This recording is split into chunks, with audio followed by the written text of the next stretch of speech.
Good evening and welcome to the show, which comes to you later than usual because of the BBC coverage of World Cup cricket, but we can promise it won't happen again, as Sky are bidding for the rights next year. In news this week, video evidence suggests an explanation for the sudden rise in the world's sea levels.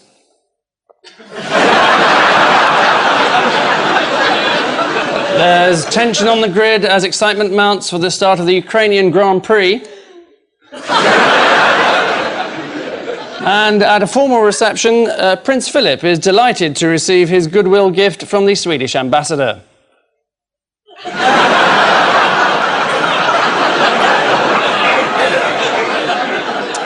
On Ian Hislop's team is a Cambridge graduate who once said, "I'm categorised as clever, it's often a stick to beat me with."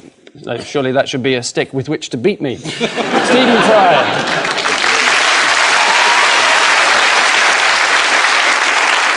Opposite them tonight is a man who gets paid a fortune to spout vitriol twice a week, and next to him is Richard Littlejohn.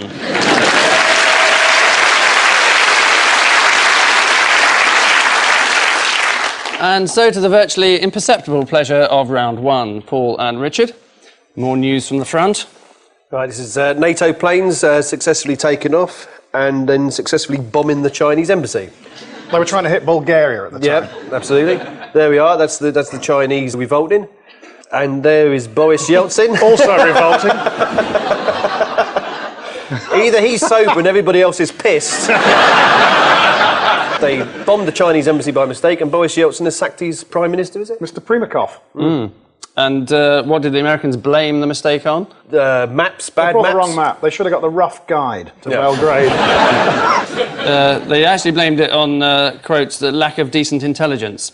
Which is very good of them to admit it after all these years. And how did the lovely Sun suggest that the CIA might have got the right information? They suggested that they'd picked up a map in a hotel in Belgrade, which would have directed them in the right direction. There was even more advice from the Sun. More advice? Yeah, that you should access the Sun's website. website. The current Bun internet site. .com, yes. .com. Mm. Blew up my computer when I tried to load it. So it's not entirely a waste of money then? Not at all.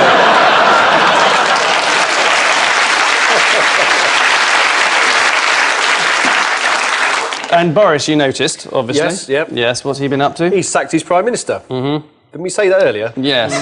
He's presumably been up to something before the sacking involving a number of bottles of vodka. He'd been at Oliver Reed's funeral. And so how many prime ministers does that make he's sacked now? 5. Was that right? Yes.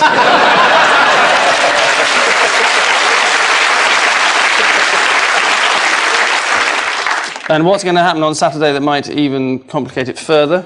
Well, aren't the rest of the Russians going to get rid of Boris Yeltsin? They might do, yeah. Yeah. Might impeach They're trying him. to impeach him, aren't they? Mm. The lower house of the Duma. I wanted to say that to show that I had read the newspaper and I have been listening. Oh, right. I've been trying to think about a joke about the Chinese embassy and I can't think of one because it's not very funny. But they may bomb another one tomorrow because once you've Bombed one. Chinese... Exactly. That's the only thing I can think of. Yeah. Boris Yeltsin's sacking of Prime Minister Primakov has thrown his own country into chaos. One Russian observer said, "That old man's got a brain like baby food," at which point Moscow shoppers formed a huge queue next to him. So with anti-NATO riots in China and Russian opinion aggressively pro-Serb, the Western alliance now faces a hostile country with enough nuclear weapons to destroy most of the world, controlled by a drunken old man who's going senile. Anyway, have a nice weekend.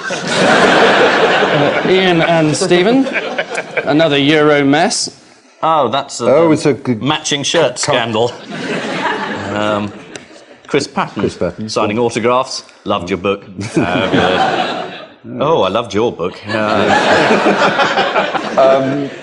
The Prime Minister. Mm-hmm. You spotted What's him. his name? Tony Blair. This country, our Prime Minister, Right. has appointed Christopher Patten, quondam governor of Hong Kong, a crown colony that we gave back to the Chinese last year.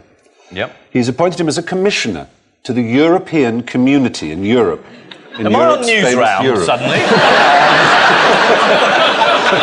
And the Conservatives didn't want him to do that. And there was the man at the front, Proddy.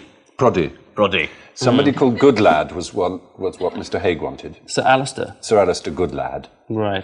Which sounds like one of those sort of chocolate drops you give dogs, doesn't it?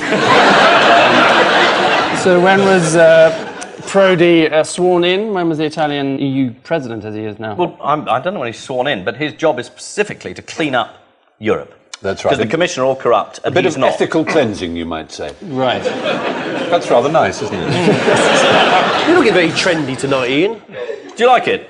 It's the No. Prince Edward look. It is the recently elected EU President Romano Prodi. Mr. Prodi was a popular choice because of his record in tackling corruption. In fact, out of 640 members, 743 voted for him.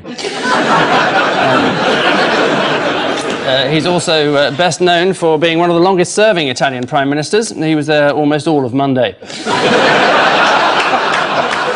Meanwhile, disgraced ex-president Jacques Santer this week escaped a long sentence when he left the office before Neil Kinnock could say goodbye.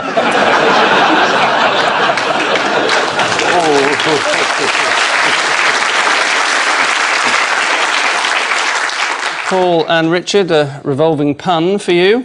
First-class pose. Oh, no. Well, I think this is what Ian was referring to just a moment ago. First-class pose is the photographs of Edward and Sophie just been released on the first-class stamps. Yes, we can see the stamp. There we are. Every time I want to send a letter, I've got to lick Prince Edward's backside. It makes them look like, because they're both wearing the same coloured top, like one person with two heads. Inbreeding. So where's the wedding happening? It's in a registry office London, in Neasden. Isn't it Windsor? St George's in Windsor, something like that? St George's Chapel. Have you been invited, Stephen? Shut up. Have you, Angus?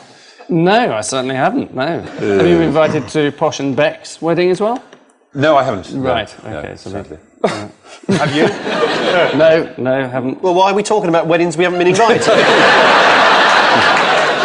The subject matter is almost endless. It's only when we hit a wedding that we've been invited to we can shut up. Which I think Stephen probably has. no, You're going to have to phone up and get the gift list, of course, and choose something off it. Have you seen what the various options are? I'm saying nothing. Right, you could buy them at Bang & Olufsen TV and video for £4,950. That's on the list. I'm not going to. Right. I thought I might buy them a stamp. So will you be going to the stag night, do you think? Leave me alone. Just if you do, you get to meet Stuart Hall. No. Yes, he's going. Andrew Lloyd Webber. Stuart Hall is in... It's a knockout. Yes. Really? It's a royal knockout. Obviously, they got Of course together. they became friends after that supreme Is example. this just Edward's closest buddies? And Stephen. You're accusing me? I have not penetrated Prince Edward's intimate circle.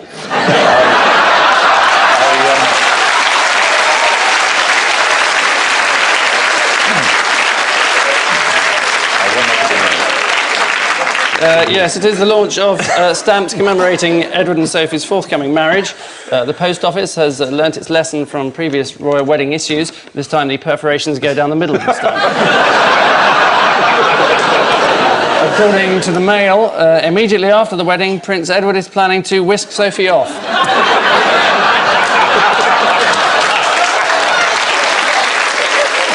Oh, dear, oh dear. And finally, Ian and Stephen. Curtains for Net Maniac. He's a man called Tomlinson, who's been in jail for breaking the Official Secrets Act, and he's furious. And it was reported today he's put the names of all the MI6 people up on the net. As his revenge. As his revenge, but no one's actually seen it. Haven't you? No. Currentbun.com. Have they actually got the names? No idea. I think they're just sitting there going, currentbun.com. You might be programmed to say it every 10 minutes. Absolutely. But no one knows if this is him or not. No, quite. Who might it be then? Well, he's denied it, so I mean, it could be anybody. That's the beauty. Just of putting names of operatives up. And what is it that suggests that it might not be him? I think the presence of the name Q as the weapons expert. There's not actually on his website. It's not on his website. No, it's. I just told you that. Yeah, but they could edit it and then I could get it right. MI6 have issued a D notice which imposes severe penalties on members of the media who reveal the cities where their Moscow and Peking-based spies operate.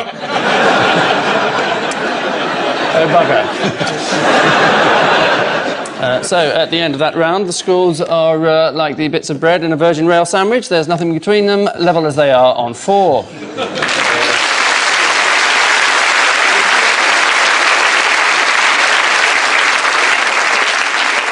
In keeping with our past attempts to tailor a second round to the particular strengths, that is to say, limitations of our guests, we turn our attention now to the dumbing down of television. 2 examples of shamelessly lowbrow broadcasting to identify Paul and Richard. Watch this, if you can. This is the Japanese remake of Rab C. Nesbitt, isn't it?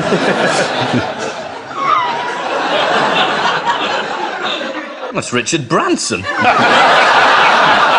Oh, look, there's a balloon. It's an aubergine. We're very lucky that Aubergine happens to know where he's going. This is one of those cable channels where it's just one person's house and you follow what they do for 24 hours a day. Like the Truman Show. It is like the Truman Show, but there's slightly more to it than that. Is this coming on British television? No, fortunately not. No, it is restricted to Japanese TV. The weird thing is they're talking about a programme that's shown in London where a strange man in a nearly teal suit talks about issues of the week in newspapers to 4 completely witless, flabby people. And apparently it's very popular, and they show it every week on Saturday. It's behind on TV, and people really like it. And they're just as exactly as we're doing. It's weird, isn't it? It's extraordinary, isn't it? What's it called again? Hello. Mr. Nasubi is his name, who became a national TV celebrity after spending a year cooped up in a tiny flat living off the things he won in competitions like uncooked rice and dog food. The weird lifestyle eventually took its toll. After a year living on dry dog food, Nasubi, not surprisingly, ended up on a psychiatrist's couch and was immediately told to get down. Ian and Stephen, news for you.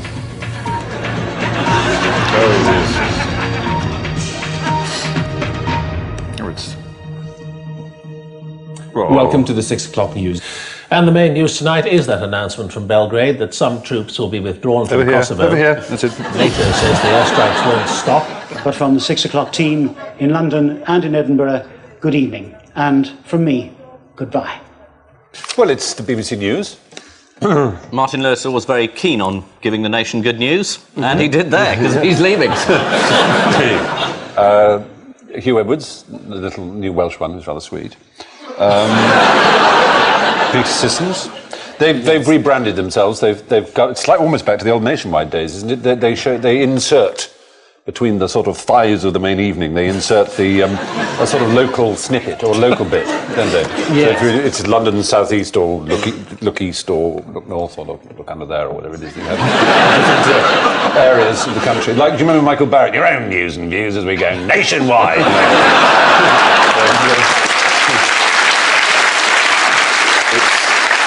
But then you've got Richard Stilgo doing the post. Oh, Margaret Thatcher, what can we do? I've got a satirical song for you. That's right. Yes. And the news has gone back to the 70s. So we gather, yeah. So what's the watchword for the presentation style? Bland. Intimate. No clarity. What sort of spelling of Bordeaux? Like claret. Oh, yeah. And the new colours, of course, are maroon and beige, Which is, yes. which nice. is lovely. Yes.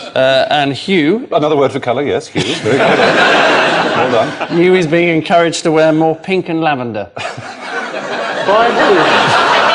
And he's obviously... He's got one of those accents, hasn't he? Stuff in the middle of words. Is that Welsh, Stephen? I believe so. Yes. Right. Who else can we offend? No, that's not offensive. It's a beautiful accent. No, it's a lovely accent. So he's the popular one, Hugh, who's been criticised by the focus groups and had the big E. The other one. Well, Ed Sturton was described as university being... with him. He's a nice man. He's a very nice man, but too sombre, apparently, according to focus groups. Anna Ford, too snooty, they say. Really? Yeah, Peter Sissons, too old-fashioned. What will they make of you? Can't read it out. It's too unpleasant, unfortunately. That's probably exactly what they will say.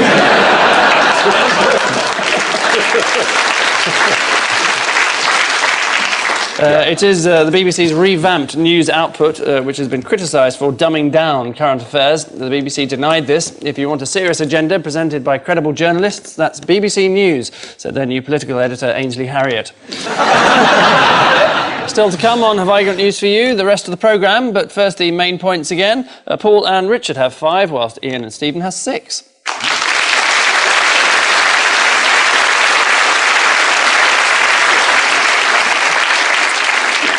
The odd one out round is the only serious alternative to sitting here in silence for the next 10 minutes. Paul, your classic beauties are Leonardo DiCaprio, Agrippina, Simon Le Bon, and Harold Wilson.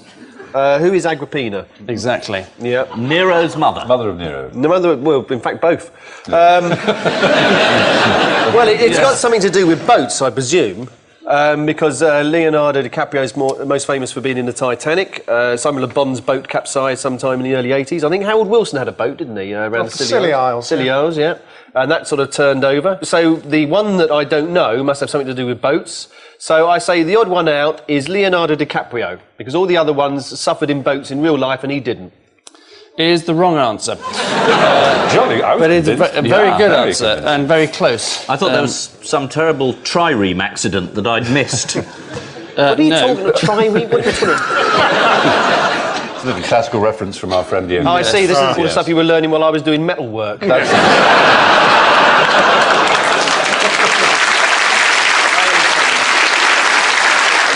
The answer is that they all nearly drowned in boating accidents, except for Agrippina, who survived a boating disaster that was in no way an accident because it was planned by her son, Nero. Well, the DiCaprio one was quite recent, because It that's was, the one yeah. in Thailand, not the Titanic, presumably. That's right, Yes. And what was he doing in Thailand? He was making a film, wasn't he, of... what was The it of? Beach. The Beach, quite right. Well done. And Thank you, Stephen. Can I say it's a privilege to be patronised by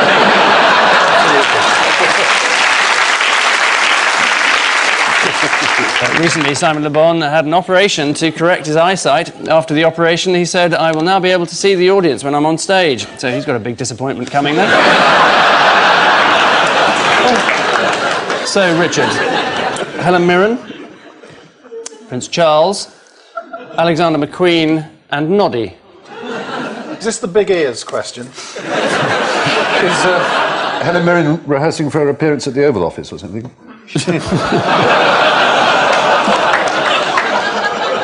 Prince Charles appears to be watching. Yeah. I haven't got a clue. Give me a clue. It actually involves a sector of the community that you once offended. Well, that includes just about everybody. That narrows it doesn't down to, yes. It's got to do with something that Stephen owns. Taxis. Taxi. It's about a taxi, because Stephen runs a taxi, doesn't he? He runs a taxi. No, they all run taxis. Apart from Noddy. Prince of Wales doesn't, but the Prince of Duke of Edinburgh does. And if you get in the Duke of Edinburgh's cab, you get some amazing opinions. Bloody Chinese gov slit-eyed bastard.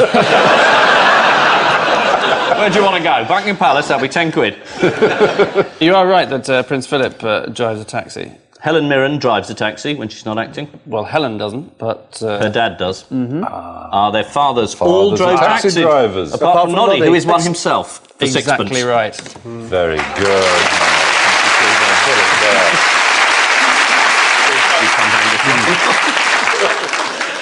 So is it true, Richard, that you offended taxi drivers?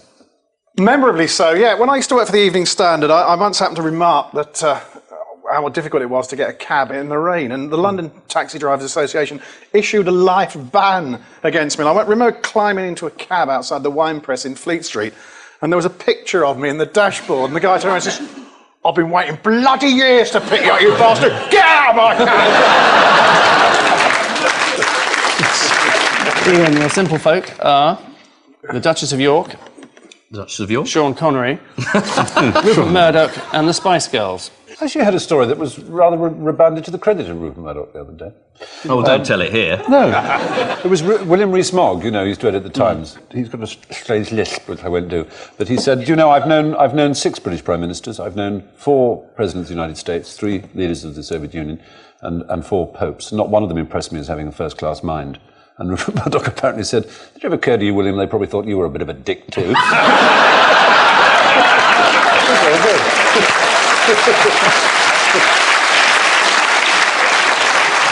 Have they all appeared in The Simpsons? So it might be Duchess York, who hasn't been in it, but has been in The Vicar of Dibley. Let's try that. It might, but isn't, Oh. sadly. No, it concerns something that the Duchess of York threatened to do last month. Oh, appear in Playboy, centrefold, naked. Thankfully not, no. Threatened to leave Britain for good. So the Spice Girls left for a year for tax reasons. Yes. Sean Murdoch Connery has lives in Marbella or the Bahamas. Oh, they're all tax exiles. Yes. Murdoch pays almost no tax at all. Despite calling for lower and lower taxes through the Sun, he doesn't pay any. The Spice Girls had a tax holiday, and Sean Connery believes in an independent Scotland with a 0% tax rate for people living abroad. And Fergie, she pays real tax, and therefore she's the odd one out. Is the right answer. Oh, well.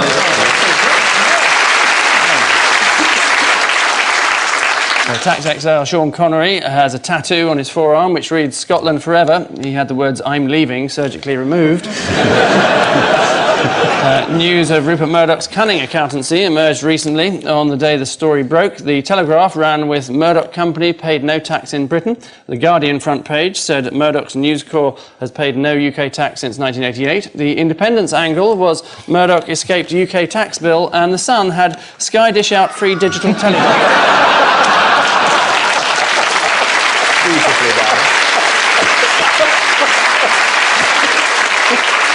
And finally in this round, Stephen, Bill Clinton, Robert Maxwell, T.S. Eliot, and Sweeney Todd. Oh, is there a TV show called The Rob? Because there's the Bill and the Sweeney.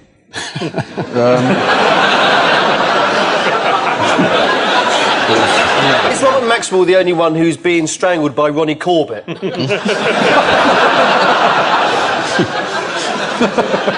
Is it to do with cats? In what way?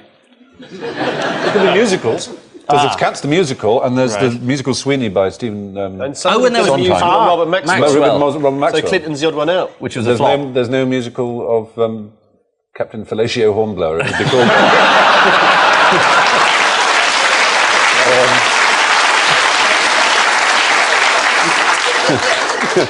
Well, I'm going to give you 1 point because, alarmingly, there is actually a musical about Clinton. Oh, is it they're all about the people except him who was responsible for writing one? So he's the odd one out, Eliot. Is the right answer. Well done. Now, you haven't had a musical written about you, but you have had a song written about you. Are you aware of this? Oh God, I have, yes. Yes, this is by a Brazilian artist, everyone. Zeco Bellera, I believe his name is. That's the back of the CD cover. There we are. Track 7. And although it lasts 3 minutes 20 seconds, we're only going to hear a snippet of it now. Por onde andará Stephen Wright?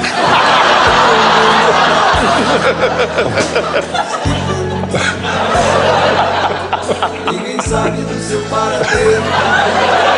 Ninguém sabe pra onde ele foi. Onde ele vai? Por onde andará Oh, thank you so much. Oh, dear.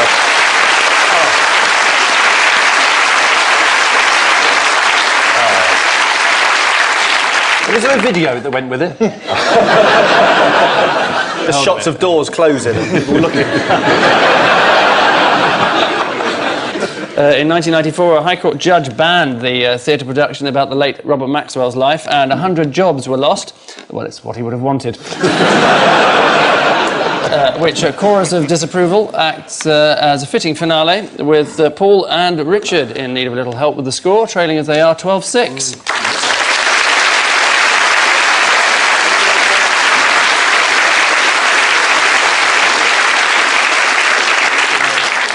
And so to our missing words round, where in a weekly tribute to Alistair Campbell, we edit crucial bits out of newspapers, along with some or less from this week's guest publication, the thoroughly engrossing Line Dancer. So, consider this.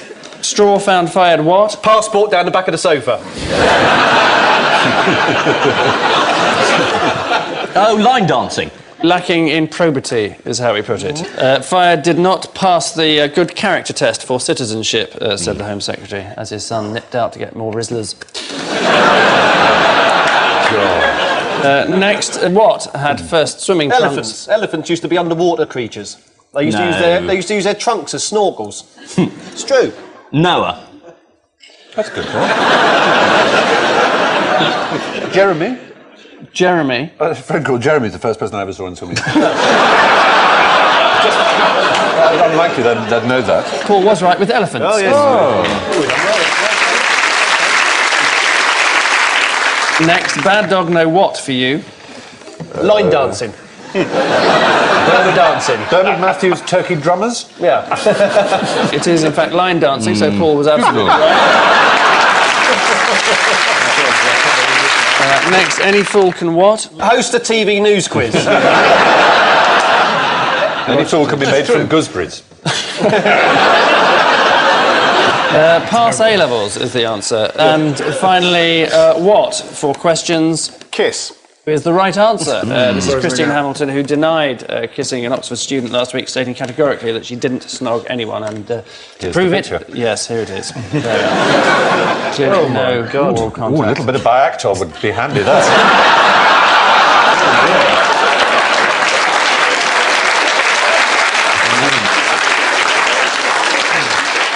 And I think he could do with some.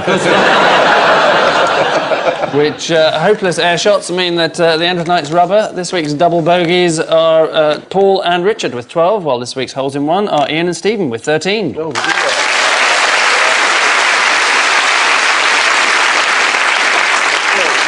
but before we inject them for the night, the brief sedative of our caption competition. We must stop meeting like this, Camilla. Oh, dear, I just posted something in that. Prince Charles is surprised when a pint of Guinness looks at him in a funny way. And I leave you with news that there's mass approval in Westminster at the choice of test pilot for the new compact cruise missile. At the World Swimming Championships, Ireland's success is once again marred by allegations of cheating. And in Amsterdam, excited tourists queue up at the opening of the world's first drugs theme park.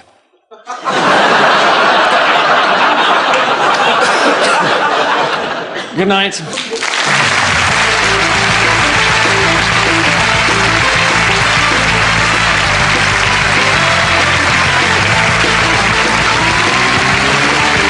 And next week, Have I Got News For You is back at the usual time of 9 o'clock here on BBC Two.